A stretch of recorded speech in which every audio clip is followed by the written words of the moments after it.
Cabin নম্বর ৬১। দরজার প্লেটে লেখা। করিডোরে একটা ব্রেঞ্চিতে উদ্ভ্রান্তের মতো বসে আছে জাইন। উস্কো খুস্কো চুল, মলিন মুখটিতে সন্তান হারানোর অগাধ বেধি নিদারুণ স্পষ্ট। জাইন বোঝে না ওর মস্তিষ্ক ফাঁকা হয়ে আছে। হুশ খুঁয়েছিল ও, যার প্রতিদান স্বরূপ সন্তান খুঁয়েছে। জাইন মোটেও এমনটা চায়নি। সন্তান নিয়ে কতই না আনন্দে ছিল। মনে মনে সন্তানের নামও ঠিক করে রেখেছিল। কিন্তু এই ৪ মাসের ভ্রূণটা যে মরে গেল তার খুনিকে জাইন কি করত? উপমার কাছে না গিয়ে কি বাইরের কোনো মেয়ের কাছে যেত? নিজেকে অপরাধী মনে হচ্ছে ওর। কেবিন রুমের দিকে বারংবার তাকাচ্ছে ও। এখনো অবধি উপমার সামনে যায়নিও। ওর সামনে দাঁড়িয়ে কিভাবে বলবে ও? জাইন মরিয়ম বেগম জেসমিন বেগমকে দেখা মাত্রই নায়রা শাহিদা বানু সেদিকে ছুটল। জেসমিন বেগম উঠে দাঁড়ালে সারা রাত কান্নাকাটি করার দরুন চোখ মুখ ফুলে আছে। শাহিদা বানুর হাতে টিফিন ক্যারিয়ার, ওদের জন্য খাবার নিয়ে এসেছে। বিকেল গড়িয়ে সন্ধে হতে চলল, তবু সবাই এখন অভুক্ত। নায়রা কথা বাড়ে না, নার্সের থেকে পারমিশন নিয়ে উপমার কেবিনে ঢুকল। বাম হাতে ক্যানুলা পরানো, ঘুমায়নি তবে চোখ জোড়া বুঝে আছে। কল্পনা করছে বোধহয় কিছু একটা। দরজা খোলার শব্দ পেতে উপমা আখি জোড়া খুলল। নায়রা চেয়ার টেনে ওর পাশটায় বসতে উপমা হু হু করে কেঁদে দিয়ে বলল, আপু, এটা বুঝি আমাকে কষ্ট দেওয়ার ফল? নায়রা উপমার মাথায় হাত বুলিয়ে দিয়ে বলল, আপু, এটা বুঝি তোমাকে কষ্ট দেওয়ার ফল? নায়রা উপমার মাথায় হাত বুলিয়ে দিয়ে বলল, না, এটা ভুল, মানুষকে নিজের জীবনে আনার ফল। নায়রা স্নেহের সাথে উপমার চোখের পানি মুছিয়ে দিল। পরম যত্নে মাথায় হাত বুলিয়ে দিয়ে আবার বলল, তুই আমার বোন উপমা, তোর বয়সই বা কত? এ বয়সটা পড়ালেখা করার, নিজের কেরিয়ার করার, আর তুই আবেগের বশে এভাবে বিয়ে করে নিলি। বিশ্বাস কর, তোর প্রতি আমার রাগ নেই। রাগ কেনই বা পুষে রাখবো? অনেক আগে আমি তোকে ক্ষমা করে দিয়েছি। আর বাচ্চা আমার ভীষণ পছন্দ। যখন শুনলাম একটা নতুন সদস্য আসবে বাড়িতে, আমি ভীষণ খুশি হয়েছিলাম। তবে সেটা প্রকাশ করারই বা সুযোগ পেলাম কই? বিজলি তো তোর বয়সী প্রায় উপমা। বিজলিকে আমি সেই ছোট্ট বেলায় এ বাড়িতে সবার বিপক্ষে গিয়ে নিয়ে এসেছিলাম। তোর এই খুশিতেও তাই আমি খুশি হতে পারিনি। আর এছাড়াও জান আমাকে যেভাবে বিয়ে করেছিল, সেটাতে আমি মানসিকভাবে আরও নিষ্ক্রিয় হয়ে পড়ি। আর বাকি রইল জাইনের কথা। স্থির দৃষ্টিতে তাকিয়ে রয় উপমা। নায়রা একটু থেমে আবার বলা শুরু করলো, আমি বিয়েটাতে শুরুতে রাজি ছিলাম না, ইনফ্যাক্ট রাজি হতামও না। তবে একজনের হাত থেকে রেহাই পাওয়ার জন্য আমি রাজি হয়েছিলাম। ব্যাস, এটুকু ভেবেছিলাম বিয়ে করলে এভাবে ওই উজান আর আমাকে ডিস্টার্ব করবে না। এটুকু জাইনের প্রতি আমার কখনো কোনো অনুভূতি তৈরি হয়নি। জাইনের সাথে আমার বিয়ে না হয়ে ভালোই হয়েছে। আমার জন্য আল্লাহ একজন মানুষ রেখেছেন যে সত্যি শুধু আমার। উজান? উপমার সন্দিহান প্রশ্ন। নায়রা তপ্ত শ্বাস ফেলে বলল, সেসব পরে শুনবি, আমি তোর ব্যাপারে কথা বলতে এসেছি। নায়রা কিঞ্চিত বিরতি নিয়ে আবার বলল, খুব কষ্ট হচ্ছে উপমা। আমি কখনই চাইনি তোর এই অবস্থা হোক। আমি তোকে কখনো হিংসাও করিনি। তবে আমি অপমানিত হয়েছিলাম। ওই যে পাড়া প্রতিবেশীদের সব কথা, ওসবে আমি প্রচণ্ড অপমানিত হয়েছি। যেদিন বিয়েটা ভেঙেছিল সেদিন স্বভাবতই আমার অশ্রু বিসর্জনের কথা ছিল। কিন্তু মানুষ তো কষ্ট পেলেই কাঁদে। আমি তো কষ্ট পাইনি, অপমানিত হয়েছি, যার দরুন আমি তোর সাথে এমন আচরণ করেছি। আমি এসব নিয়ে আর কথা বলবো না। আর যে চলে গেছে সে আর ফিরবে না। তাই নতুনভাবে সব কিছু শুরু কর। আমি বলছি না জাইনের সাথে ডিভোর্সের কথা, আমি বলছি নিজের কেরিয়ারের কথা। আর ভবিষ্যতে যদি তোর মনে হয় তুই জাইনের সাথে সংসার করবি না, তবে এই সিদ্ধান্তটাও তুই নিবি। আমি মানুষকে সান্ত্বনা দিতে পারি না, তবে আমি মানুষকে ভালো বোঝাতে পারি। আমার কথা তুই বুঝতে পারছিস উপমা? ভুলে যাস না, নিজের মূল্য নিজের কাছে না থাকলে অন্য কেউ মূল্য দেয় না। নিজেকে মূল্য দিতে হয় সর্বপ্রথম। আর আমার সামনে যে কাঁদছিস না, এই চোখের পানিটা ওই কাপুরুষটার সামনে দেখাবি না। বেশি কিছু বলতে আসলে 2 গালে 2টো থাপ্পড় দিয়ে দিবি। উপমা নিস্তব্ধতা থেকে বেরিয়ে আসলো। তিরিয়ে বলল, ও আমাকে কখনো ভালোই বাসেনি, তাহলে আমাকে ম্যানিপুলেট করে বিয়ে করলো কেন?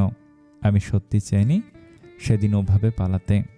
আচ্ছা থাক, পুরনো কাসুন্দি ঘেটে লাভ নেই, জাহর হয়েছে। নায়রা কথার মাঝে বিধ্বস্ত অবস্থায় জাইন কেবিনে প্রবেশ করল। কণ্ঠস্বরে তেজ নিয়ে নায়রা কড়া গলায় বলল, আমার উপমার সাথে একান্ত কিছু কথা আছে নায়রা, আমাদের স্পেস দে। মেজাজটা বিগড়ে গেল নায়রার। চেয়ার ঠেলে উঠে দাঁড়িয়ে একটা রুক্ষ মেজাজ নিয়ে বলে বসল, যেখানে তোদের মধ্যে একান্ত কোনো কিছুই বাড়ির মানুষ জানতে বাকি নেই, সেখানে তুই আমাকে বেরিয়ে যেতে বলিস কোন অধিকারে? কাল থেকে হাসপাতালে রয়েছিস, আর এখন মনে হলো তোর বউয়ের সাথে কথা বলা জরুরি। শোন, আমার সাথে উঁচু স্বরে কথা বলার রাইট তোর নেই। এই রাইটটা আমি তোকে কখনো দেইনি। জাইন নায়রার কথার পিঠে বলে, দেখ, তোর সাথে কথা কাটাকাটি করার বিন্দুমাত্র ইচ্ছা আমার নেই। আমি আমার ওয়াইফের সাথে কিছু ব্যক্তিগত কথা বলতে চাচ্ছি। নায়রা আর কথা বাড়ায় না, তড়িৎ বেগে জাইনকে প্রায় উপেক্ষা করেই চলে আসে।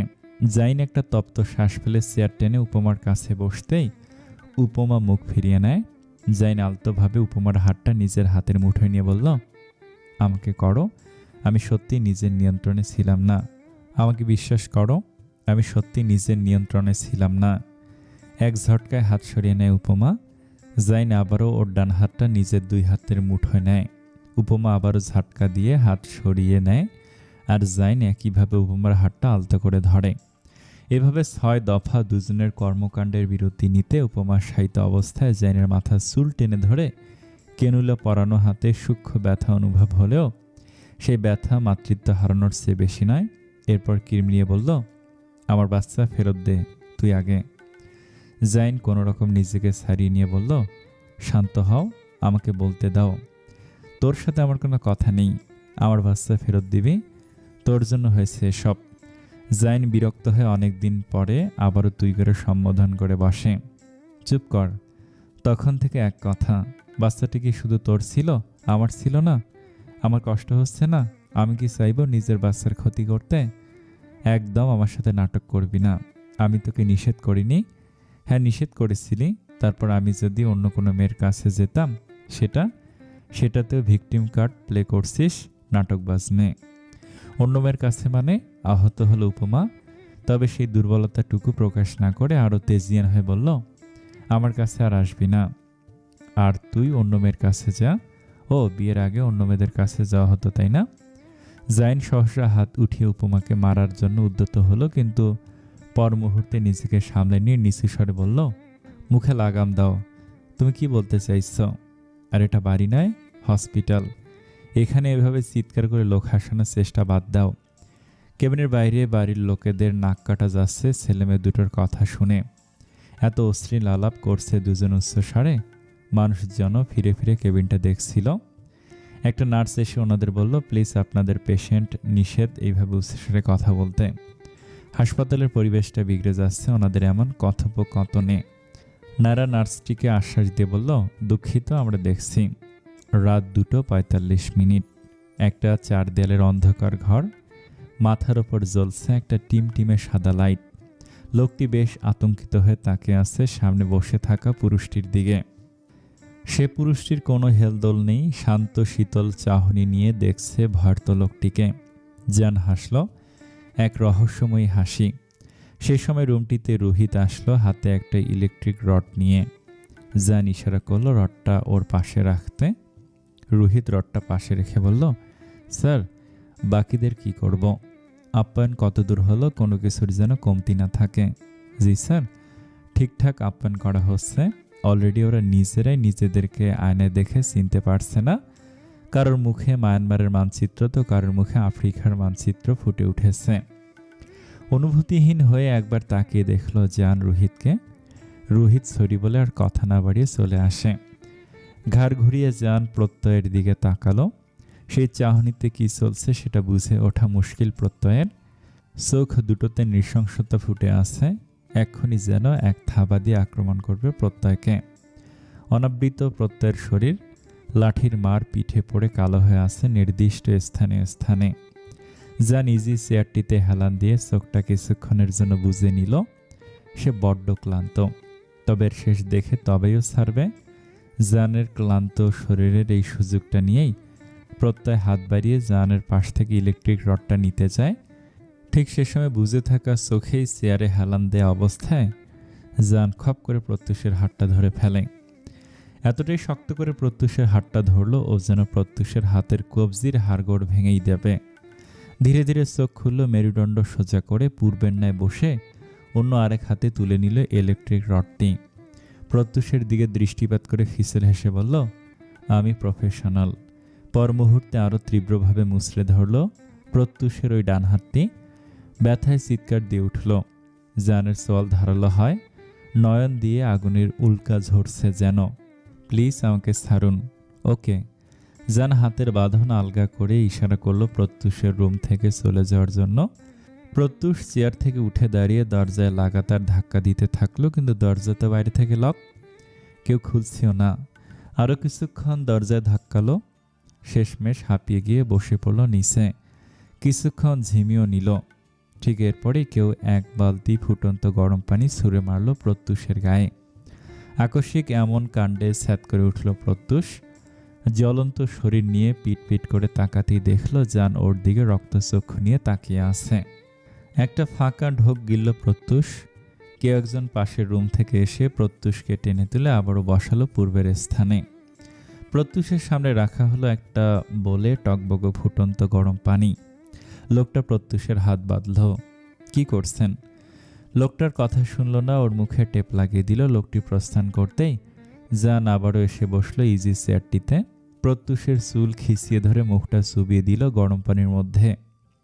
ওকে সেভাবেই রেখে ইলেকট্রিক রডটার সুইচ অন করে উন্মুক্ত পিঠে গোটা 10 আঘাত করল।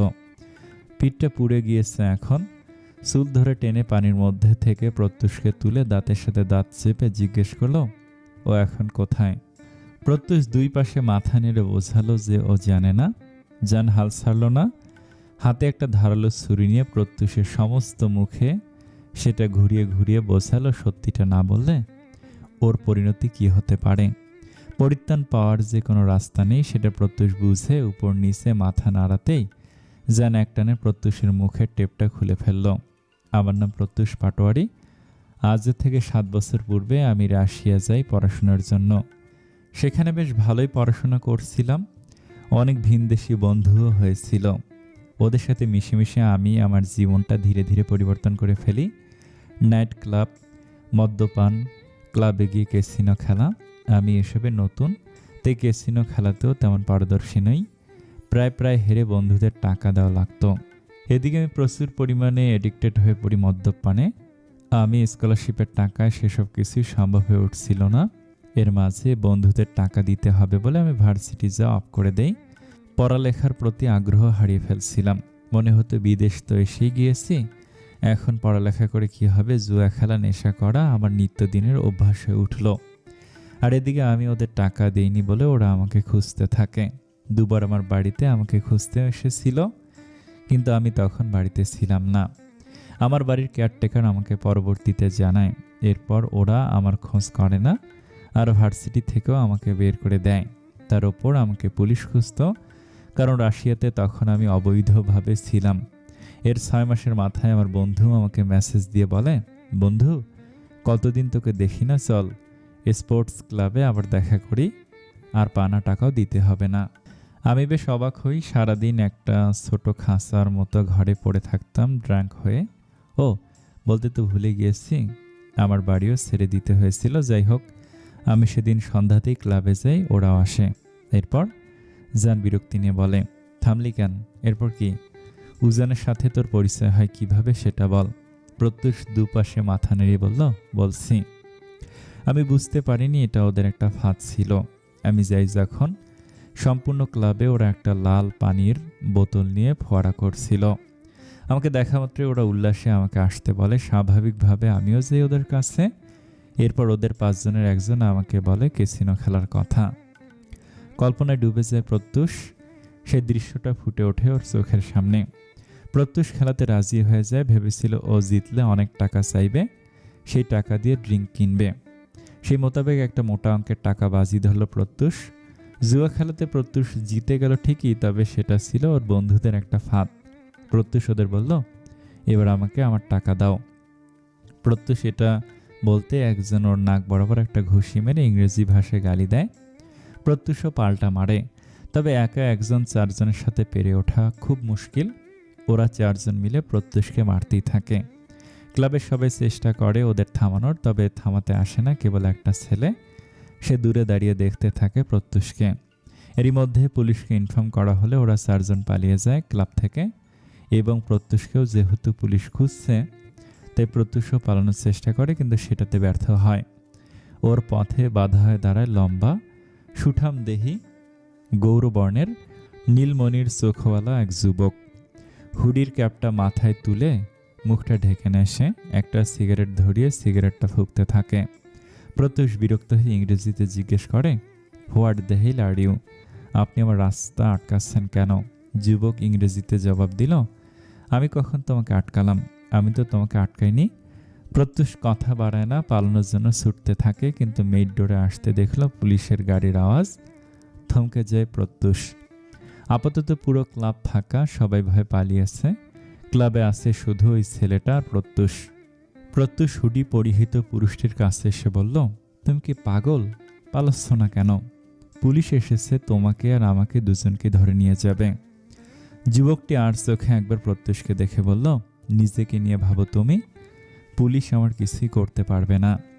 প্রত্যুষ পালানোর পথ খুঁজতে থাকে, কিন্তু পায় না। শেষমেশ ওর চোখে একটা বড় বক্স পড়ে। বেশ বড় বক্সটি, এতটাই বড় যে গোটা একটা মানুষ বসে থাকতে পারবে। প্রত্যুষ তাই করলো, ঢুকে বসলো সেই বক্সের মধ্যে। ইতিমধ্যে পুলিশও চলে এসেছে। তুমি? বাকিরা কোথায়? আমি জানি না। পুলিশ অফিসারটি বিড়বিড়িয়ে কিছু একটা বলল। পর মুহূর্তে ছেলেটিকে ইংরেজিতে বলল, এখানে একটু আগে মারপিট হচ্ছিল। যারা মারপিট করছিল কোথায়? আমি জানি না। পুলিশগুলো চোখ ঘুরিয়ে ফিরিয়ে পুরো ক্লাবটি দেখল। যুবকটিকে দেখে ইংরেজিতে একটা গালিয়ে দিল, বাস্টার্ড। গালিটি শুনে সোয়াল শক্ত করে ফেলল সে। হাত মুষ্টিবদ্ধ করে রাগ সংবরণের চেষ্টা করলো, কিন্তু পারল না। পুলিশেরা চলে যেতে ক্লাব রুমের টেবিল, ক্রামবোর্ড সব কিছুতে লাথি দিতে থাকলো। ততক্ষণে প্রত্যুষ বক্স থেকে নেমে এসেছে। এরপর ছেলেটিকে আটকানোর প্রয়াসে বলে, আরে করছোটা কি? থামো, আমি বাস্টার্ড নই। ছেলেটির আচার আচরণ বড্ড অস্বাভাবিক ঠেকছিল সেদিন প্রত্যুষের কাছে। ইতিমধ্যে ছেলেটির এমন তাণ্ডব লীলায় ক্লাবের ম্যানেজার চলে এসে ওদেরকে সেখান থেকে বের করে দেয়। ক্লাবের বাইরে এসে প্রত্যুষরার মাঝ রাস্তায় দাঁড়ালো। প্রত্যুষ কিছুক্ষণ হাঁপিয়ে শুধালো, তুমি কি পাগল নাকি? এইভাবে কেউ ভাঙচুর করে? যদি উনি পুলিশে ইনফর্ম করত? শীতল চোখে ছেলেটি একবার তাকিয়ে দেখলো প্রত্যুষকে, অতঃপর বলল, করলে করতো, ওসব পুলিশ আমি ভয় পাই না। জেলে একবার ঢুকে দিলে বুঝবে। হো হো করে হেসে উঠল ছেলেটি, অতঃপর বলল, কাকে কি বলছো তুমি? আমি অলরেডি 13 বছর জেল খেটেছি। প্রত্যুষ ছ্যাদ করে উঠে বলল, তুমি কে? আমি Alexei, son of Elora Kaif. কর্ণকুহরে বাঁচতে থাকলো সেই কথাটুকু। খুবই সজোরে পুনরাবৃত্তি হতে থাকলো একটা পরিচিত নামটি। চটকার চেয়ার থেকে উঠে দাঁড়িয়ে প্রত্যুষের সামনের টেবিলটিতে এক লাথি দিয়ে ফেলে দিল। সাথে সাথে বিকট আওয়াজ তুলল, আমার সাথে মশকরা না করে আসল কাহিনী বলো। থতমত খেয়ে যে প্রত্যুষ তবু বলতে থাকলো, আমি যা বলছি সব ঠিক বলছি। জান নিজেকে সামলে নিয়ে শুধায়, আলেক্সি। উজানের আসল নাম আলেক্সি। নামটা শুনে মনে হচ্ছে খ্রিস্টান। একটু ভুল বললেন। উজান আর আলেক্সি দুজন যমজ ভাই, এবং উজান মাহের একজন কনভার্টেড মুসলিম। রাশিয়া থেকে বাংলাদেশে আসার আগে ও খ্রিস্টান ছিল। নাম ছিল আন্দ্রেভ। জানের মস্তিষ্কে সব সুতার কুণ্ডালির মতো পাকিয়ে যাচ্ছে। ও আবার প্রশ্ন করল, এগুলো যে সত্যি তার কি প্রমাণ? নিজের বন্ধুকে বাঁচানোর জন্য যে মিথ্যা বলছিস না, সেটার প্রমাণ আছে। প্রত্যুষ বলল, ওকে বাঁচিয়ে আমার কি লাভ? আমি তো নিজে এখন আপনাদের আন্ডারে। প্রত্যুষ এবার আবার বলতে থাকে, সেদিন আলেক্সি আমাকে ওর জীবনের সমস্ত ঘটনা বলে। আলেক্সি আমাকে শুধু বলেছিল ওর মায়ের মৃত্যু আর ওর আপন ভাইয়ের নিষ্ঠুরতার কথাই। আলেক্সি ছোটবেলা থেকে শান্তশিষ্ট ছিল ঠিকই, তবে ধীরে ধীরে হিংস্র হয়ে ওঠে। ওর সঙ্গীরা ওকে বারবার বাস্টার্ড বলে খেপাতো। ওর মাকে প্রস্টিটিউট বলতো। এতে ভীষণ রাগ হতো অ্যালেক্সির। একদিন ওভাবে একটা ছেলে যখন ওকে আর ওর মাকে নিয়ে কুৎসিত কথা বলে, আলেক্সি ওর হাতে থাকা কলমটা ছেলেটার চোখে ফুটিয়ে দেয়। এরপর থানা পুলিশ হয় আর ওর 13 বছরের জেল হয়। ওর শৈশবটা কাটে জেলেই। ও আমার ব্যাপারে জিজ্ঞেস করলে আমি ওকে বলি যে আমি বাংলাদেশি। তখন ও আমাকে বলল যে ও আমার সাথে বাংলাদেশে যেতে চায়, সেখানে ওর ভাই আছে। তারপর আমিও রাজি হয়ে যাই ওর সাথে বাংলাদেশে যেতে, কারণ রাশিয়াতে পুলিশ আমাকে হন্যে হয়ে খুঁজছিল। আমরা বাংলাদেশে এসে তন্ন তন্ন করে খুঁজতে থাকি ওর যমজ ভাইকে। একদিন রাস্তাতেই দেখি ওকে। সেদিন উজান ভীষণ খারাপ ব্যবহার করেছিল আলেক্সির সাথে। এমন ভাব যেন চেনেই না, কিন্তু ও নিজেও জানে ওর একটা যমজ ভাই আছে। এরপর তো প্রায় মারামারি শুরু করে দিয়েছিল আলেক্সি। তখন উজান না পেরে নিজের বাড়িতে নিয়ে আসে ওকে। প্রত্যুষের কথার পিঠে জান প্রশ্ন করল, তাহলে উজান আলেক্সির ব্যাপারে জানে? জি। এরপর আমি বলছি। আমরা দেখি উজান বেশ স্বাচ্ছন্দ্যেই ছিল এতদিন, আর এদিকে আলেক্সির দিন কেটেছে জেলে। এসব দেখে আরও রেগে যায় আলেক্সি। চড়াও হয় উজানের ওপর। উজানের আঙ্কেল আজিম তখন আটকায় আলেক্সিকে। ভীষণ স্নেহ নিয়ে আলেক্সিকে দেখে তিনি বলেছিলেন, তোমরা দুজনেই যখন একসাথে আছো তাহলে তোমাদের কিছু কথা বলি। দুজন এখন যথেষ্ট বড়, আর এতদিন পর নিজের ভাইয়ের সাথে দেখা করে আলেক্সি তুমি এমন ব্যবহার করছো। কিছু কথা তোমাদের জানা প্রয়োজন। তোমাদের বাবাকে, সেটাও তোমাদের জানার অধিকার আছে। নিজেদের অধিকার নিজেদের নেওয়ার অধিকার তোমাদের আছে। আজিম আঙ্কেলের এমন কথা শুনে আমি আর আলেক্সি বেশ অবাক হই। তবে অবাক হয় না উজান, কারণ উজান অনেক আগে থেকেই সবটা জানতো। আমাদের দুজনকে প্রত্যুষ আর আলেক্সি এমনভাবে অবাক হতে দেখে আজিম সাহেব বলা শুরু করলো সব কথা। সাল 1992। ইলোরা কায়েফ ছিলেন নীল নয়নের অত্যন্ত সুন্দরী একজন রমণী। একটা ক্যাফের মালকিনীর মেয়ে ছিলেন তিনি। ইলোরা কাইফের বাবা ছিলেন না। অনেকে বলতেন ইলোরা কাইফের জন্মের ঠিক নেই, যদিও এটা দাহা মিথ্যা। ইলোরা তার মায়ের সাথে ক্যাফেতে হেল্প করতেন। কাস্টমার আসলে কাস্টমার থেকে অর্ডার নিতেন আর সার্ভও করতেন। ইলোরা কাইফের মায়ের ক্যাফেতে একদিন জাফর ইসলাম আর ওনার এক বন্ধু গিয়েছিলেন। সেদিনও ইলোরা অর্ডার নিতে যান। প্রথম দেখায় আপনার বাবা ভীষণ পছন্দ করে। চুপ, আমি আমার বাবার ব্যাপারে আরেকটাও বাজে কথা শুনতে চাই না। এই তুই সত্যিটা বল, এসব বানোয়াট কথা বলবি না একদম। আর আমার বাবা কোনো কালে রাশিয়া যায়নি। জানের সাথে যতই জাফর ইসলামের দ্বন্দ্ব চলুক, তবু নিজের বাবার ব্যাপারে এসব নোংরা কথা কোনো ছেলেই শুনতে চাইবে না। জানের ক্ষেত্রে তাই হয়েছে। জাফর ইসলাম জানের মাকে ঠকিয়েছে ঠিকই, তবে এটাও কি আচ্ছা, উজান আর আলেক্সি কি জাফর ইসলামের অবৈধ সন্তান? এসব জান আর শুনতে চাইছে না। লোকটার প্রতি জানের ঘৃণা আছেই, লোকটার অতীতের কৃতকর্মের জন্য। এখন আবার নতুন করে শুনতে হচ্ছে আরেক অতীত। জান আবার বলল, সত্যিটাই বলছি আমি স্যার। জানের মনে পড়ে সেদিন রাতে ঠিক এ কথাই বলেছিল নয়রা। আলেক্সির বর্ণনা দিয়েছিল, এটাও বলেছিল জাফর ইসলামের কথা আলেক্সি বলেছে। তবে সত্যিটাই বলছে প্রত্যুষ। আচ্ছা বলতে থাক। জাফর ইসলাম ইলোরা কাইফকে সেদিন খুব পছন্দ করেছিলেন। এরপর প্রায় তিনি একাই তার বন্ধুকে না বলে ক্যাফেতে যেতেন শুধু ইলোরা কাইফকে দেখার জন্য। এরপর এক পর্যায়ে জাফর ইসলাম আর ইলোরা কাইফের মধ্যে প্রেমের সম্পর্ক তৈরি হয়। ইতিমধ্যে ওদের সম্পর্কের ব্যাপারে জেনে গিয়েছিলেন আজিম আঙ্কেল। তিনি জাফর ইসলামকে নিষেধ করেছিলেন বহুবার সম্পর্কটায় না জড়াতে, কারণ ইলোরা কাইফ একজন খ্রিস্টান। দুজনের ধর্ম ভিন্ন, দেশ ভিন্ন, এই সম্পর্কটা টিকবে না। কিন্তু জাফর ইসলামের আজিম আঙ্কেলের কোনো কথাই কানে তুললেন না। দুজনের মধ্যে সম্পর্কটা আরও দৃঢ় হয়।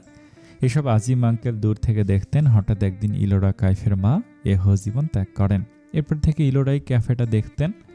তখনও তাদের মধ্যে সম্পর্ক ছিল, এবং একদিন ইলোরাকে বিয়ের প্রস্তাব দিয়ে ইলোরার সাথে ঘনিষ্ঠ সময় কাটান জাফর ইসলাম। তারপর তাকে একটা প্রস্টিটিউট ক্লাবে মোটা অঙ্কের টাকায় বিক্রি করে দেন। ইলোরা কাইফকে সেদিন সেই প্রস্টিটিউট ক্লাবেই একজন তাকে সেখান থেকে বের হতে সাহায্য করেন। ইলোরা পুলিশে কমপ্লেন করেন জাফর ইসলামের এগেইনস্টে। কিন্তু তার আগে জাফর ইসলাম ইলোরাকে বিক্রি করার টাকা নিয়ে দেশে ফিরে আসেন। আর ওদিকে আজিম আঙ্কেল একদিন দেখেন সেই ক্যাফেটা এখনো চলছে। বেশ ভিড় জনমানবের ক্যাফেতে। এতদিন বন্ধ থাকার পর ক্যাফে আবারও চালু হয়। আজিম আঙ্কেল কৌতূহলবশত ক্যাফেতে গিয়ে দেখলেন সন্তান সম্ভবা ইলোরা ক্যাফে চালাচ্ছেন। আজিম আঙ্কেল জিজ্ঞেস করেছিলেন তার বন্ধু জাফরের কথা। এরপর ইলোরা কাইফ ওনার সাথে ঘটে যাওয়া সব কথা বলেন। ইলোরা তখন 22 বছরের ছিলেন, আর জাফর ইসলামের সাথে ওনার 2 বছরের সম্পর্কের পর এত বড় ধোকায় বেশ ভেঙে পড়েছিলেন তিনি। এলাকার অনেকে ওনাকে প্রস্টিটিউট মনে করতে শুরু করেন। নিজের বাড়ি ছেড়ে তিনি ক্যাফেতে একটা থাকার ঘর করে মায়ের স্মৃতি নিয়ে থাকতে শুরু করেন। এরপরই তিনি জানতে পারেন তিনি প্রেগনেন্ট। সন্তানটা যে জাফর ইসলামের সেটাও তিনি জানতেন। নিজেকে শক্ত করে ক্যাফে চালাতে থাকেন তিনি।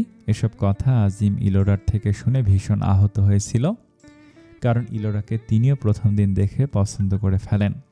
পরে নিজের বন্ধুর সাথে ইলোরার সম্পর্ক হওয়ায় তিনি ইলোরার কথা ভুলে গিয়ে রাশিয়ান মুসলিম ফ্যামিলির একটা মেয়েকে বিয়ে করে নেন। সে যাই হোক, সেদিন আজিম ইলোরার একটা থাকার ব্যবস্থা করে দিতে চাইলেও ইলোরা তাতে রাজি হননি। এরপর ইলোরার 2 সন্তান হয়, পুত্রের সন্তান। নাম রেখেছিলেন আন্দ্রেভ আর আলেক্সি। আন্দ্রেভ আলেক্সির 1 মিনিটের বড়। তার মুখবয়ে বাঙালি একটা ভাব আছে। চোখের রংটাও অন্যান্য রাশিয়ানদের মতন নীল নয়। অপরদিকে আলেক্সি হুবহু মায়ের চোখ পেয়েছে। গায়ের রংটাও আন্দ্রেভের তুলনায় আলেক্সির কিছুটা উজ্জ্বল, আর 5টা রাশিয়ানদের মতন। 2 ভাইয়ের মুখের আদল এক। কেউ যদি খুব গভীরভাবে না দেখে তাহলে বুঝতে পারবে না কোনটা আলেক্সি আর কোনটা আন্দ্রেভ। চোখের মনির রং, গায়ের উজ্জ্বলতা, এসব কিছুরই পার্থক্য 2 ভাইয়ের। একজনকে এশীয় মনে হলেও আরেকজনকে মনে হবে একই মুখের আদলে ইউরোপীয় কেউ। আজিম যমজ বাচ্চা হওয়ার পর দেখতে এসেছিলেন ওদের। আন্দ্রেভ আলেক্সির যখন 5 বছর বয়স, তখন ইলোরা একটা অনাথ আশ্রমে কাজ করতে শুরু করেন। তিনি ডাক্তার দেখাতেন না। তার শরীরে যে মরণ ব্যাধি দানা বেঁধেছে সেটাও তিনি জানতেন না। আজিম প্রথম ভালোবাসার টানে প্রায় দেখতে আসতেন ইলোরাকে। আজিমের ওয়াইফ আজিমের থেকে ডিভোর্স নেন। এরপরে আজিম আরও যোগাযোগ বাড়াতে থাকেন ইলোরার সাথে। ছেলে দুটোকেও নিজের সন্তানের মতো স্নেহ করতেন।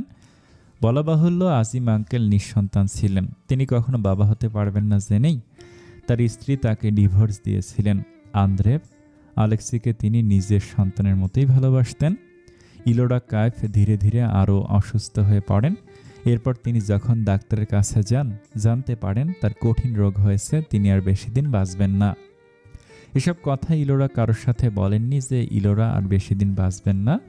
এরপর একদিন আজিম আঙ্কেল ইলোরার সাথে দেখা করতে সে অনাথ আশ্রমে গিয়ে শোনেন তিনি আর বেঁচে নেই, আর 2 সন্তানের দায়িত্ব তিনি ফাদারের কাছে দিয়ে গিয়েছেন।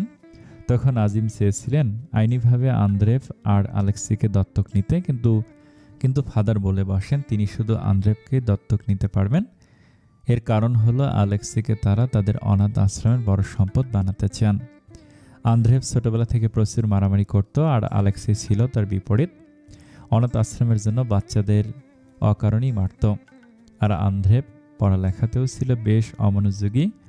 অপরদিকে আলেক্সি ছিল পড়ালেখায় প্রচুর ভালো। তাই ফাদার বেশ বিরক্ত ছিলেন আন্দ্রেভের প্রতি। এরপরেও হাল ছাড়েনি আজিম। বহু চেষ্টায় বৃথা হয়ে অবশেষে তিনি শুধু আন্দ্রেভকে দত্তক নেন। আর এই আন্দ্রেভই হলো বর্তমানে হুসেন মাহের একজন কনভার্টেড মুসলিম। জানের চোখ রাগে লাল হয়ে গিয়েছে। সে বলল, তারপর? জাফর ইসলামের এমন কাণ্ডে প্রতিশোধ পরায়ণ হয়ে ওঠে আলেক্সি। ইলোরা কাইফের সাথে যেটা হয়েছে সেটার প্রতিশোধ নিতেই আলেক্সি বাংলাদেশে থাকা শুরু করলো আমার সাথেই। আমার থেকে ধীরে ধীরে বাংলা শিখে নিল। এরপর জাফর ইসলামের সকল তথ্য, তার পরিবারের সকল তথ্য নিতে শুরু করলো। বাংলাদেশের সব মেয়েদের পাচার করা শুরু করলো, আর আমি সেই কাজে ওকে হেল্প করতাম।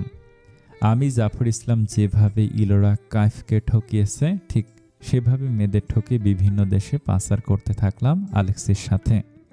আলেক্সি আর আমি এমনও হয়েছে একদিনে 60টা মেয়েকে রেপ করেছি। আলেক্সির নারী শরীরের প্রতি টান বাড়তে থাকে ধীরে ধীরে, এবং নারী ধর্ষণ করা ওর কাছে নেশায় পরিণত হয়। সেই সাথে আমারও সেই 5 বছরে আমরা একটা গ্যাং তৈরি করে ফেলি। 5 বছরে আমরা যে কত মেয়ে পাচার করেছি তার ঠিক নেই। এই কাজে টাকা আসতে প্রস্তুত, তাই লোভে আমিও আর ছাড়িনি। আর তাছাড়া প্রতিদিন নতুন নতুন নারী দেহের স্বাদের প্রতিও লোভ ছিল আমার। আমরা এইভাবে আরও খোঁজ নিতে থাকি। রাজশাহী প্রায় 1 বছর আগে আসি। সেখানে আরও ভালোভাবে খোঁজ নেই আপনাদের বাড়ির সবার ব্যাপারে। নায়রার সম্পর্কে অনেক তথ্য সংগ্রহ করতে থাকি। আমরা খোঁজ নিয়ে জানি বাড়িতে 3টে কুমারী মেয়ে থাকে, নায়রা, বিজলি আর উপমা। আলেক্সি প্রথম টার্গেট করে নায়রাকে। ও চেয়েছিল নায়রাকে পাচার করে দিতে। সেই মোতাবেক আলেক্সি লোক দ্বারা শাহিনকে ওর বাবা মা মেরে ফেলানোর ব্ল্যাকমেল করে আমাদের এই দল নিয়ে আসে। শাহিনের কাজ ছিল নায়রার সাথে প্রেম করে ওকে বিয়ের কথা বলে বাড়ি থেকে পালিয়ে নিয়ে এসে বিক্রি করা, কিন্তু নায়রা উল্টো কাজ করে বসলো। শাহিনকে থাপ্পড় মেরেছিল সেদিন। নায়রাকে আলেক্সি ছবিতে দেখেছিল। ও এইরকম দুঃসাহসিক নায়রাকে সামনাসামনি দেখার জন্য আগ্রহী হয়ে ওঠে এবং একদিন নায়রাকে দেখার জন্য ইউনিভার্সিটির নিকটস্থ একটি স্থানে অপেক্ষা করতে থাকে। আলেক্সি নায়রা স্বচক্ষে সামনে থেকে সেদিন দেখেছিল এবং আমি ওর মধ্যে একটা অন্যরকম পরিবর্তন লক্ষ্য করি। এরপর শাহিনকেও আলেক্সি অন করে দেয় যেন নায়রাকে আর কোনোরূপ বিরক্ত না করতে পারে। নায়রার দিকে আলেক্সির নজর ছিল আরও অনেক আগে। আর সেদিন আপনার ভাই জাইনের সাথে বিয়ে হওয়ার কথা ছিল ওর। সেদিন আপনাদের বাড়ির এলাকাতেই ছিল ও চেয়েছিল বাড়িতে আগুন লাগিয়ে নায়রাকে সবার মনোযোগে ফিরিয়ে নায়রাকে কিডন্যাপ করতে, কিন্তু এত কষ্ট করে লাগলো না উজান মাহের। সে আরেকজন, ওর মনে কী ছিল সেটা আলেক্সিও জানে না। উজান প্রায় 2 কোটি টাকা দিয়ে জাইনকে বলেছিল নায়রাকে বিয়ে না করতে। আর আমরা যতটুকু জানি আপনি জাইনকে উপমাকে নিয়ে পালাতে সাহায্য করেছিলেন এবং বিয়ে দিয়েছিলেন দুজনের। আপনার ধারণা ছিল জাইন উপমাকে ভালোবাসে, আসলে তেমন কিছুই না। উজান 2 কোটি টাকা দিয়ে বলেছিল সে যেন বিয়েটা না করে এবং টাকার লোভে পড়ে জাইন বিয়েটা করলো না। আরেকটা কথা, জাইন উজান মাহেরকে অনেক আগে থেকেই চিনত ব্যবসায়িক সূত্রে এবং আপনার বাবা চাচারাও। উজানের মতলবটা আলেক্সি আন্দাজ করেছিল। উজান চায়নি আলেক্সি নায়রাকে ওভাবে তুলে নিয়ে যাক। আলেক্সি নায়রাকে তুলে নিয়ে গেলে উজান তার কার্য সিদ্ধি করতে পারত না। উজান আলেক্সিকে সেদিনেই বলে যে ও যেন এই নারী চক্র থেকে সরে আসে, কিন্তু আলেক্সি মানে না। আলেক্সি যে এসব করছে সেটা উজান জানতে পারে বিয়ে ভাঙার দিন। সেদিন আলেক্সি উজানের সাথে জানতে পারে যে আপনি নায়রাকে ভালোবাসেন। উজানকে এই তথ্যটা জাইনও দিয়েছিল। এরপর থেকে নায়রার সাথে যা যা হয় সেটা আলেক্সি করায়, এমনকি বিজলির কিডন্যাপিংটাও।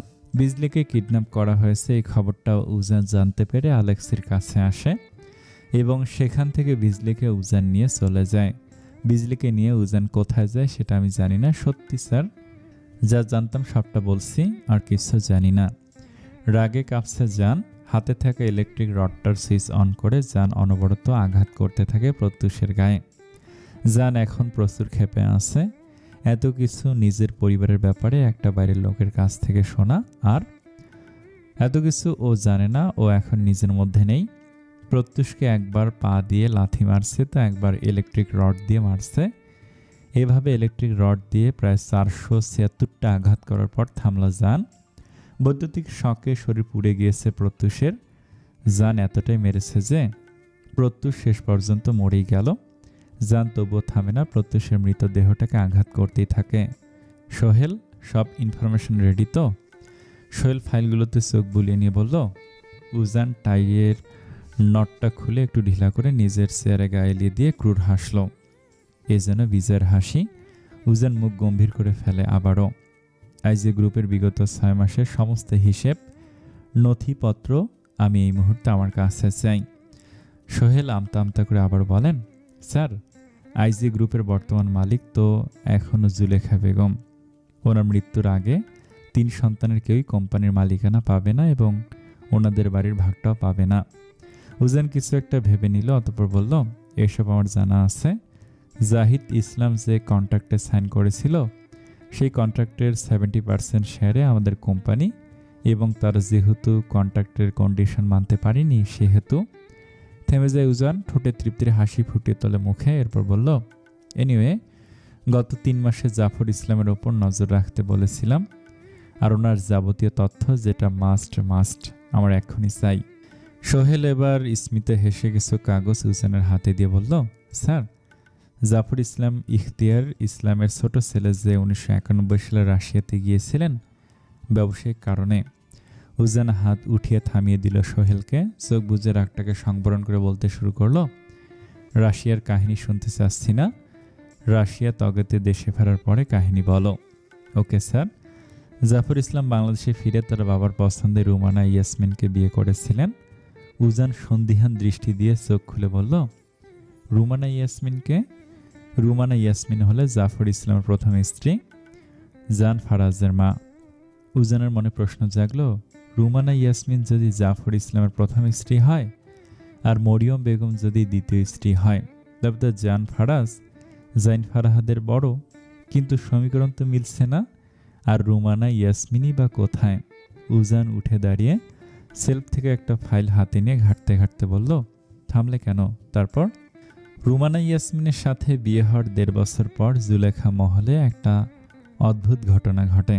একটা মেয়ে এসে দাবি করে তার সাথে জাফর ইসলামের সম্পর্ক বহুদিনের, প্রায় বছর খানেক, এবং জাফর ইসলাম তার সাথে শারীরিক সম্পর্কে যান, যার দরুন সে সন্তান সম্ভবা হয়ে তাকে বিয়ের দাবিতে জুলেখা মহলে আসেন।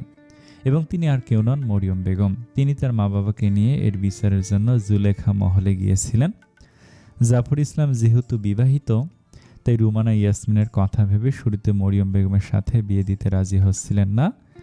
তবে যখন দেখলেন যে মরিয়মের পরিবার ধর্ষণের মামলা করার হুমকি দিচ্ছেন, সে সময় জাফর ইসলাম বাধ্য হন মরিয়ম বেগমকে বিয়ে করতে। তার বেশ কয়েকদিন পরে রুমানা ইয়াসমিন জানতে পারেন তিনিও সন্তান সম্ভবা। যেদিন মরিয়ম বেগম তার পরিবার নিয়ে জাফর ইসলামের কীর্তিকলাপ বলেছিলেন, সেদিনই রুমানা ঠিক করেছিলেন জাফর ইসলামের সাথে আর সংসার করবেন না। তাদের ডিভোর্স হয়ে যাচ্ছিল, তবে সে সময় তিনি বুঝতে পারেন তিনি প্রেগনেন্ট।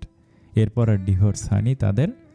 রুমানা সন্তানের জন্য ডিভোর্স নেননি ঠিকই, তবে শ্বশুরবাড়িতেও পা রাখেননি। আর মরিয়ম বেগম এদিকে জাইন ফারহাদের জন্ম দেন। আর ঠিক কমাস পর রুমানা বেগম জান ফারাজের জন্মের পরেই মারা যায়। এরপর শাহিদা বানু মানে নায়রার মা জানের বড় করার দায়িত্ব নেন। জান মরিয়ম বেগমের স্নেহ পায়নি কখনো, তার সম্পূর্ণ দায়িত্ব নিয়েছিলেন শাহিদা বানু। জাফর ইসলাম যদিও জানের প্রতি যথেষ্ট স্নেহ রাখতেন ছোটবেলা থেকে, তবে মরিয়ম বেগম বোঝেনি তো সতীনের ছেলে।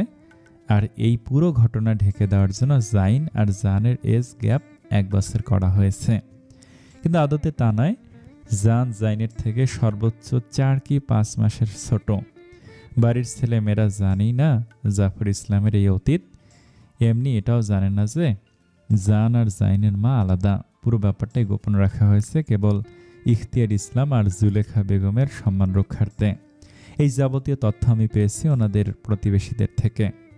উজান ওর হাতের ফাইলটা টেবিলের ওপর রেখে দিল, অতঃপর বলতে লাগলো, জান ফারাজের মতন একজন ধারালো বুদ্ধির পুরুষ নিজের বাবার এই অতীত জানে না?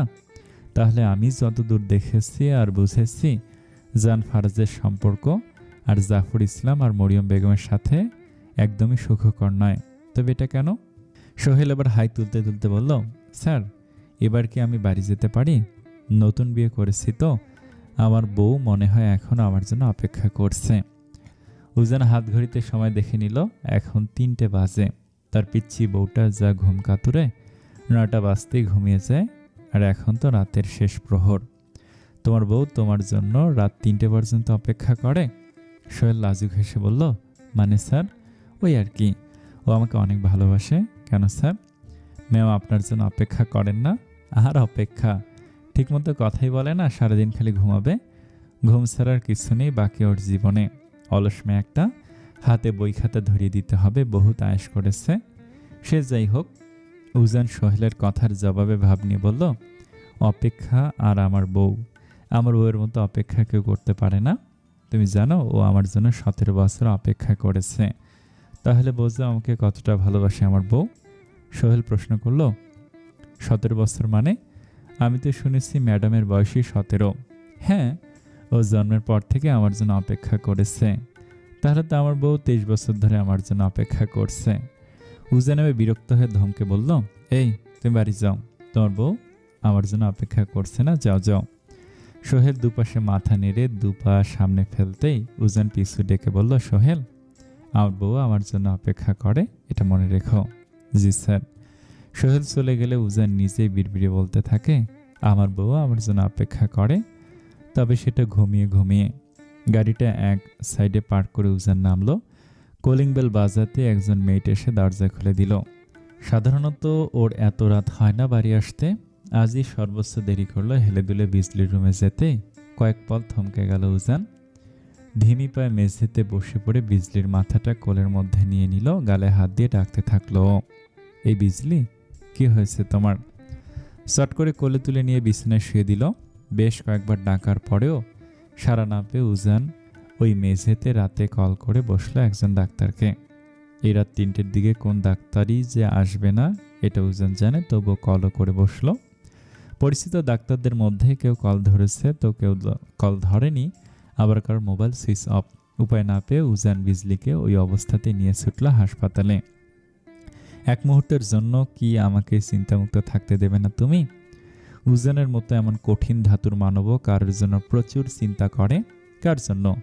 সামান্য একটা অনাথ কলেজ পড়ুয়া মেয়ের জন্য। হাসপাতালে এনে ডক্টর সারাকে দেখালো উজান। ডক্টর সারা বিজ্ঞতার সাথে দেখে নিল বিজলিকে বেশ ভালোভাবে। এরপর উজানকে গম্ভীর মুখে শুধালো, কে হয় আপনার? আমার ওয়াইফ। ডক্টর সারা এবার খোশ মেজাজে বলল, কংগ্রেচুলেশন, আপনাদের পরিবারে নতুন সদস্য আসতে চলেছে। উজান বেশ অবাক হলো। ডক্টরের কথার মানে বুঝতে না পেরে বলল, সরি, বুঝলাম না। ডক্টর সারা হেসে বললেন, আপনার ওয়াইফ প্রেগনেন্ট। ব্যাপারটা বুঝতে সময় লাগলো না উজানের। এমন কিছু যে ভবিষ্যতে হতে পারে তা কিভাবে ওর মাথা থেকে বেরিয়ে গেল। উজান নিজের রাগটা সংবরণের চেষ্টা করছে। তন্মধ্যে বিজলির জ্ঞান ফিরে আসলো। ডক্টর সারা কিছু ঔষধ প্রেসক্রাইব করে দিয়ে উজানকে বলল, বড় খেয়াল রাখবেন, খাওয়া দাওয়া অরুচি আসবে, মুড সুইং হবে, তবু ব্যাপারটা ধৈর্যের সাথে সামলানোর চেষ্টা করবেন। যথাসম্ভব বাইরের খাবার অ্যাভয়েড করবেন। শেষের কথাটি ডক্টর বিজলিকে বলল। ডক্টর এরূপ কথা বলার কারণ বিজলি বুঝল না। উজান আর অপেক্ষা না করে বিজলিকে নিয়ে হাসপাতাল থেকে বেরিয়ে গেল।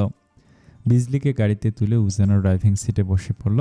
এত রাতে বিজলিকে ডাক্তারের কাছে নিয়ে আসে বিজলি বেশ অবাক হলো। আচ্ছা, আমার কি হয়েছিল? গাড়ির স্টিয়ারিং চালানো অবস্থায় উজান বলল, সেন্সলেস হয়ে গিয়েছিলে, এটা ছাড়া আর কিছুই হতে পারে না।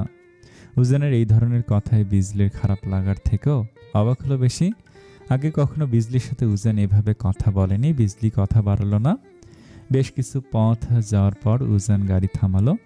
গাড়িতে ব্রেক কষতে বিজলির সামনে তাকালো। পর মুহূর্তে উজানের দিকে দেখলো।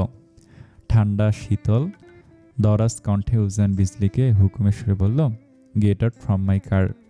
বিজলি ভয়ে ভয়ে গাড়ির দরজা খোলার চেষ্টা করলো, কিন্তু বিজলি ব্যর্থ হতেই উজান চকারান্ত উচ্চারণ করে বলল, আমার লাইফে কেন আসলে বলো তো?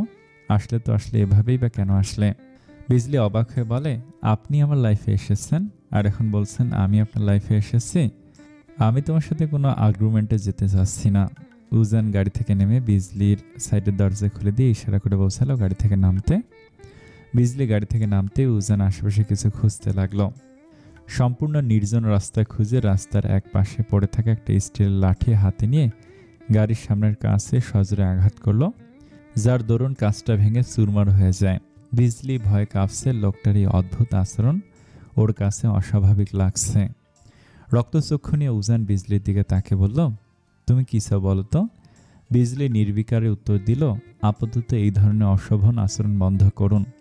উজান উচ্চ শব্দে বলল, আমি কি করব না সেটা কি তোমার থেকে শুনতে হবে? তাহলে আপনি আমার কাছে কেন জিজ্ঞেস করলেন?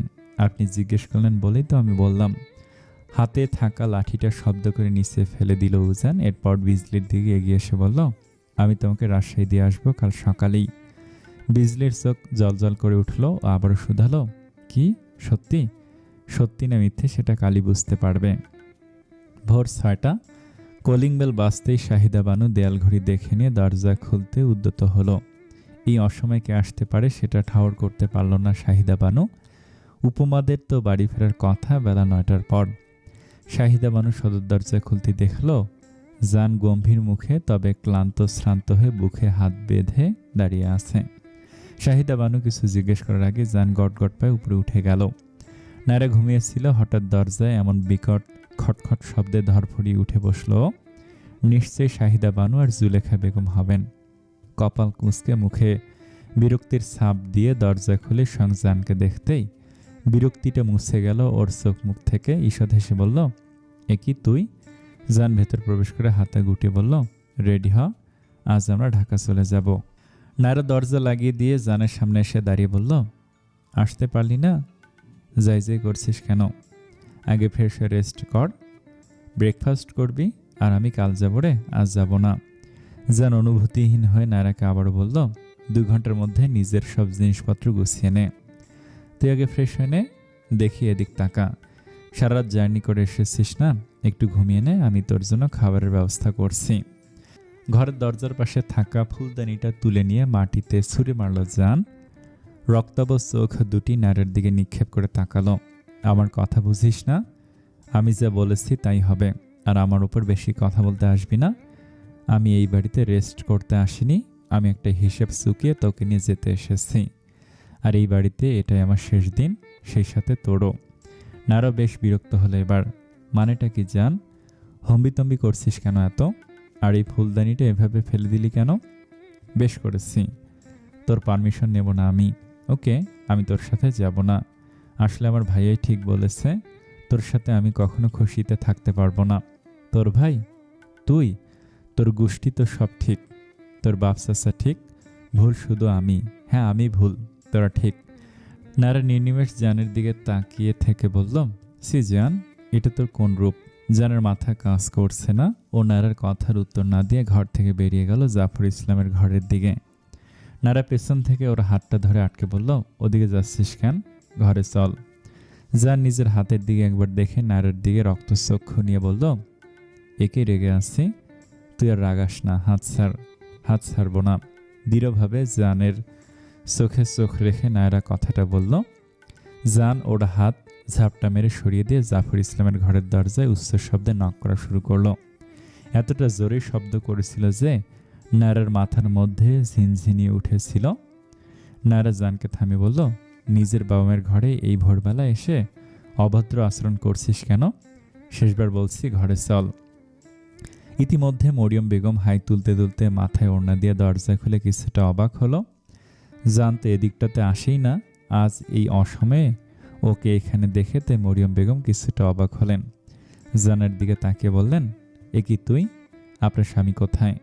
নায়রা জানকে আবারও আটকাতে বলল, আমার সাথে ঘরে চল। জান ওর কথা পাত্তা না দিয়ে ঘরে ঢুকে পড়ল। জাফর সাহেব তখন কোরআন শরীফ পড়ছিলেন। জানের বাধা জাফর সাহেবকে বলল, আপনার সাথে আমার কথা আছে, আমি আপনার জন্য নিচে লিভিং রুমে অপেক্ষা করছি। সম্পূর্ণ লিভিং রুমের জিনিসপত্র মেঝেতে ছড়িয়ে ছিটিয়ে রয়েছে। ডাইনিং রুমের চেয়ার টেবিলে সব মেঝেতে লুটিয়ে পড়ে আছে। এসব কিছু তছনছ করে ভেঙেছে জান। মাথা নিচু করে দাঁড়িয়ে আছে জাফর সাহেব, তার মুখে কোনো উত্তর নেই। মরিয়ম বেগম মাথায় হাত দিয়ে মেঝেতে বসে কাঁদছে। জানের দিকে এগিয়ে এসে জুলেখা বেগম বললেন, এত কিছু হয়েছিল এতগুলো বছর আগে, আর সেটা আজ আমার এই শেষ বয়সে জানতে হচ্ছে। হ্যাঁ, এত কিছুই হয়েছে। আমি তোমার ছোট ছেলের কি অবস্থা করি সেটা দেখো শুধু। এ কথাটা বলে টি টেবিলের ওপর থেকে চীনামাটির দোপেয়ালাটা হাতে নিয়ে ছুঁড়ে মারল মেঝেতে। শাহিদা বানু নায়রাকে ইশারা করে বোঝালো জানকে থামাতে। নায়রা মুখ গম্ভীর করে বলল, অনেকক্ষণ ধরে তোর এসব সহ্য করছি, এবার কিন্তু থাপ্পড় মারবো। চুপ। থেমে গেল নায়রা, আর কথা বাড়াবার সাহস পেল না। জাহিদ সাহেব বললেন, এসবের বিরুদ্ধে প্রমাণ আছে? আমি জানতাম এটাই বলবেন আপনি। উজান মাহেরি কি এর চেয়ে সবচেয়ে বড় প্রমাণ নয়? আপনাদের সাথে তার তো খুব ভাব, ডিএনএ টেস্ট করিয়ে দেখুন, তাহলে তো সবটা ক্লিয়ার হয়ে যায়। নাহির রেগে গিয়ে বলল, আমাদের সাথে উজানের কোনো ভাব নেই, আমাদের যতটুকু সম্পর্ক তা শুধু ব্যবসায়িক। আমি আর কিছু শুনতেই চাচ্ছি না।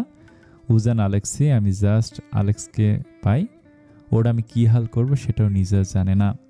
জান জাফর ইসলামের দিকে তাকিয়ে বলল, আমার লজ্জা হয় যে আমি আপনার ওরসে হয়েছি। আপনি যদি আমার বাবা না হতেন তাহলে হয়তো আমি আপনাকে আঘাত করে বসতাম। আপনি আমার মাকে ঠকিয়েছেন। থেমে গেল জান, কিছু বলতে চেয়েও আর বলল না। জাইন, উপমা, জেসমিন বেগম একটু আগে বাড়িতে এসেছে। জান একবার জাইনের দিকে তাকিয়ে ছাদের দেখানো সেই ফুটেজটার কথা মনে পড়ে। সে ভিডিও ফুটেজ যেটার ক্যামেরা জান এবারে লিভিং রুমে লাগিয়েছিল উজানের ওপর সন্দেহ করে। জানের ক্লিপ করা ভিডিও ফুটেজটা সাদকে দেখিয়েছে, যেখানে স্পষ্ট দেখা যাচ্ছে জাইন বাড়ির চাবির একটা ডুপ্লিকেট চাবি উজান মাহিরকে দিয়েছে, যার দরুন আজ বিজলির এই অবস্থা। জান দাঁতের সাথে দাঁত পিষে জাইনের দিকে তেড়ে গিয়ে ওর কলার চেপে ধরে বলল, বেঈমান, শুদ্ধ কলার স্যার। এই তুই কার উপর চড়া হচ্ছিস? তোর আমি কি হাল করতে পারি তুই জানিস? নাহির জানকে ছাড়িয়ে নিয়ে বলল, থাম এবার, তুই স্যার আমাকে, আজ আমি এর চূড়ান্ত ফয়সালা করে তবেই যাব। জান নায়রার দিকে একবার তাকিয়ে বলে, নায়রা ছাড়া এই বাড়ির কেউই আমার আপন না।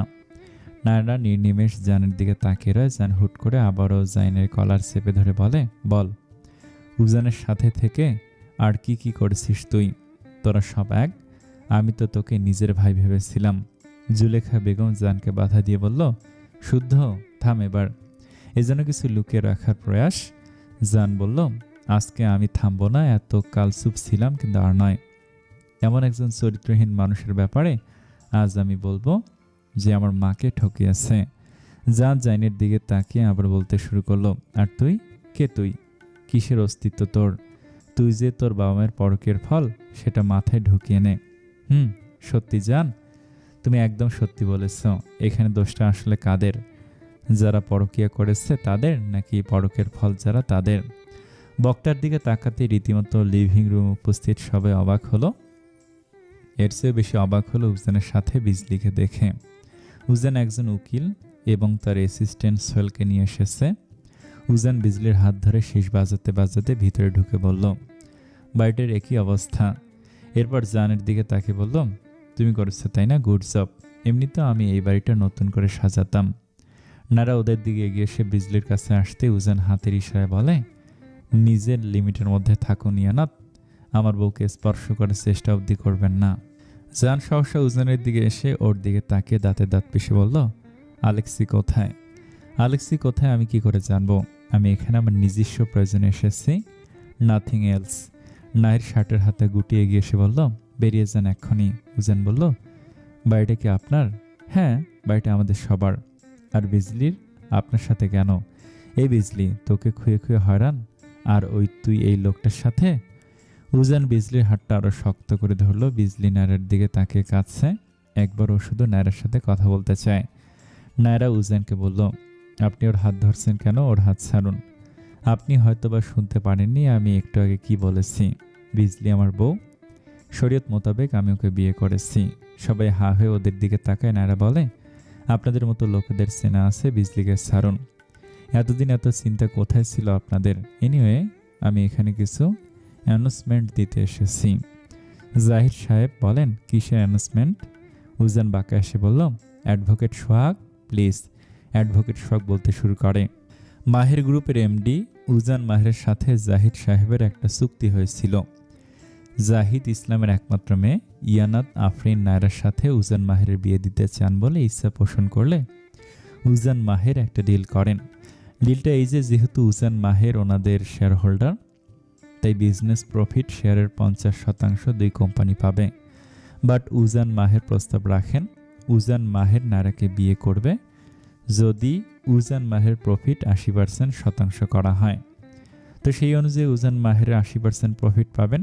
আর তাছাড়া জাহিদ সাহেব তাদের রাশির ফ্যাক্টরি পুড়ে যাওয়ায় উজান মাহের থেকে 10 কোটি টাকা ব্যবসায়িক ঋণ নিয়েছিলেন, আর সিও মেয়ের সাথে বিয়ে দেবেন বলে। উজান মাহের রাজি হয়েছিলেন এবং সেই রাজিতে তার একটা চুক্তি হয়েছিল, সেটা হলো সম্পূর্ণ বিজনেসটার 80% উজান মাহেরকে দিয়ে দেয়া হবে যদি নায়রা বিয়েটা না করে। 80% প্রফিট উজান মাহের পেয়েছেন, কিন্তু 80% ব্যবসায়িক ভাগটা এখনো পাননি। এসি চললে জাহিদ সাহেব ঘামছেন। উজান মাহের আবার বলে, আমি জাস্ট বিজনেসের 80% আমার নামে চাই, জাস্ট ইট। দেখুন, আপনি আপনার কথা রাখতে পারেননি। আমার উকিল সব কাগজপত্র রেডি করে নিয়ে এসেছেন। আমি যতটুকু জানি কোম্পানিটা জুলেখা বেগমের নামে, তো সেই জুলেখা দিদাই আমার দলিলটাতে সাইন করে আমার ভাগ বুঝিয়ে দেবেন, তাই নয় কি? উজান মিষ্টি এসে জুলেখা বেগমকে বলল, জুলেখা দিদা, আপনি অনুগ্রহ করে দলিলটা সাইন করে দিন, নইলে আপনার বড় ছেলে জেলে যাবে, সেই ব্যবস্থা আমি করব। আর আপনাদের ছোট ছেলে? উজান বাড়ির প্রতিটি সদস্যদের মুখ একবার দেখে বলল, রাশিয়ান ওই কেসটা মেবি এখনো আছে, যেখানে আমার গর্ভধারিণী জাফর ইসলামের নামে মামলা করেছিল। এটা বাংলাদেশ অবধি চলে এসেছে। দেখুন, আমি উজান মাহের, আমি নিজের পরিচয়ে এত বড় হয়েছি, এত দূরে পৌঁছেছি। উজান মাহের পরিচয় উজান মাহের নিজেই, আর আমার পায়ের নখের যোগ্য আপনার ছোট ছেলে নন। তাকে আমি নিজের বাবা বলে মানব, এটা ভাবতে গেলেও আমার হাসি পায়। তবে আপনি এই মুহূর্তে যদি দলিলটাতে সাইন না করেন, তাহলে আপনার দুই ছেলেই জেলে যাবে, আর নিউজ পেপারে আলনার ছোট ছেলের কুকর্ম বড় শিরোনামে থাকবে। সেই ক্ষমতা আমার আছে। নায়রার চোখ দিয়ে অশ্রু গড়িয়ে পড়ল। ও জাহিদ সাহেবকে বলল, বাবা, উজান মাহির সব কি বলছে? তুমি তোমার ব্যবসায়িক স্বার্থে ওনার সাথে আমার বিয়ে দিতে চেয়েছিলে। আমার মূল্য তোমার কাছেই। জান তাহলে তো ভুল কিছু বলেনি। তুমি আমার বাবা হয়েও। জাহিদ সাহেব নরম কণ্ঠে বললেন, মা, আমি তো সুখের জন্যই। থাক, আমি শুনতে কিছু চাই না। আমি আজ জানের হাত ধরে বাড়ি ছেড়ে চলে যাচ্ছি। আমাকে আর তোমরা নিজেদের মেয়ে বলে পরিচয় দিও না, প্লিজ। জান, চল। জান গম্ভীর হয়ে বলল, দাঁড়া। এরপর সকলকে বলল, তোমাদের সাথে আমাদের দেখা হোক, সেটা আর আমি চাই না। তোমাদের কি হলো, উজান তোমাদের কি করলো, সেটা দেখার দায়িত্ব আমার নয়। কাদের বিরুদ্ধে আমি ইনভেস্টিগেশন করব? যার রক্ত আমার শরীরে, তার বিরুদ্ধে? যেই ভাইকে আমি নিজের ভাই মেনেছি, তার বিরুদ্ধে? তবে আমি তো শেষ দেখি, তবে ছাড়ব। নায়রা, চল। ভুলে যা তোর কোনো পরিবার আছে। জুলেখা বেগম বললেন, এভাবে ওরা চলে যাচ্ছে, এই নাহির আটকা ওদের। নাহির বলল, কেন আটকাবো? আমি আটকাবো না, ওরা চলে যাক, আমিও চলে যাব। আমার নিজের উপর লজ্জা লাগছে। একজনের এমন একটা জঘন্য অতীত আরেকজনের জন্য নিজের ব্যবসাটা লিখে দিতে হচ্ছে। আমি ঢাকা চলে যাচ্ছি, তুমি ভালো থেকো। আর দিদা, তুমিও। নাহির যেতে নিলে শাহিদা বানু বলে, আমিও থাকবো না, এই নিয়ে চলো আমাকেও। জুলেখা বানু বলে, দাঁড়া নাহির, আমিও যাব। এই উকিল, কোথায় সাইন করতে হবে দাও। উজান বাঁকা হাসছে। জুলেখা বেগম সাইন করে দিলে। উজান বলে, থ্যাংক ইউ দিদা, সাবধানে যাবেন। আর আপনার ব্যবসা আমি অনেক দূর নিয়ে যাব, কারণ এখন এটা 80% আমার, তাই চিন্তা করবেন না। জুলেখা বেগম মুখ কুঁচকে বলে, আমি তো ওকে নিজের নাতিদের মতোই ভেবেছিলাম। উজান স্মিত হেসে বলল, আমি তো আপনার নিজের নাতি দিদা। আস্তে আস্তে পড়ে যাবেন তো, আস্তে হাঁটুন। বিজলি এবার কাঁদতে কাঁদতে বলে, ও দিদা, তুমি যেখানে যাচ্ছ আমাকে নিয়ে যাও না, প্লিজ। উজান চল শক্ত করে বলে, তুমি কোথাও যাবে না, আমার সাথে থাকবে। জুলেখা বেগম মুখ ঘুরিয়ে বলে, লজ্জা করে না তোর বিজলি? সি, বড়লোক ছেলেকে বিয়ে করে এখন নাটক করছিস? বড় বউ, নাহির, চল। ওদের যাওয়ার পানে বিজলি তাকিয়ে থাকে, চোখ দিয়ে পানি গড়িয়ে পড়ে। বিজলি উজানের থেকে নিজেকে ছাড়ানোর চেষ্টা করে বলে, আপনি কি ধরনের মানুষ? আমি আপনার সাথে থাকবো না। উজান বাকিদের দিয়ে তাকিয়ে বলে, এই বাড়িটা একদিন আমার বউয়ের হবে, ততদিনে আপনারা কজন আয়েশ করুন। টেনে হিস্ট্রে বিজলিকে উজান গাড়িতে তুলল। গাড়িতে নিচে উঠে ওর সিট বেল্ট বেঁধে দিয়ে বলল, ডাক্তার বলেছে তোমাকে সাবধানে চলতে। যদিও আমি তোমার অ্যাবর্শন করাবো, তবু আমি চাইনি এই ফালতু বাচ্চাটার জন্য তোমার কোনো কষ্ট হোক। বিজলি অশ্রুসিক্ত নয়নে উজানকে বলল, আপনি কাল বলেছিলেন আমাকে ছেড়ে দেবেন। আমি সে কথা কখন বললাম? আমি তো বলেছিলাম তোমাকে রাজশাহী নিয়ে যাবো, এবং নিয়ে এসেছি তো। বিজলি তাচ্ছিল্য করে বলল, আপনি মানুষের দুর্বলতাকে ভালোই কাজে লাগাতে পারেন। এই যে আপনি জানেন আমার যাওয়ার কোনো জায়গা নেই, আমি অনাথ। কি সুন্দর, প্রথম দিন থেকে আপনি এটা সদ্ব্যবহার করছেন। আবার দিদাকে আপনি কিভাবে ব্ল্যাকমেল করলেন? আগাছা, বলুন তো, এসব করে আপনি কবরে ভালো থাকবেন তো? এসব করলে কি আপনার মা যেই কষ্টটা পেয়েছে সেটার মূল্য চোকানো যাবে? মানলাম উনি একজন খারাপ মানুষ, তার জন্য আপনি বাড়ির প্রত্যেকের সাথে এসব করলেন। হ্যাঁ, করলাম, ভবিষ্যতে আরও করব। এই আমিটাই আসল আমি। তুমি আমাকে যেভাবে দেখো আমি তেমন নই। বিজলি নাক ডলে বলল, এসব তো আমি সিনেমাতে দেখছি, ভিলেনরা এমন করে। একটু মানুষের উপকার করে হিরো হওয়ার চেষ্টা করুন না, দেখবেন। বিজলিকে পুরো কথাটা বলতে দিল না উজান। গাড়ির স্টিয়ারিং ঘোরানোতে মনোনিবেশ করে বলল, আমি তো ভিলেনই, আর হিরো শুধু তোমার কাছে। বিজলি ঘৃণা নিয়ে বলল, আপনি আমার কাছেও ভিলেন। তা না হলে কি আপনি এই বাচ্চাটা মারতে চাইতেন? বাচ্চাটা তো আমারও। আমি কিভাবে? 3 মাস পর অ্যাবর্শন করতে হবে তোমার, এটাই ফাইনাল। আমি কোনো রেপিস্টের বাচ্চাকে নিজের বাচ্চা মানতে পারবো না, কজ আমি কোনো গ্রিন ফ্ল্যাগ নই, আমি একজন রেড ফ্ল্যাগ। সমাপ্ত।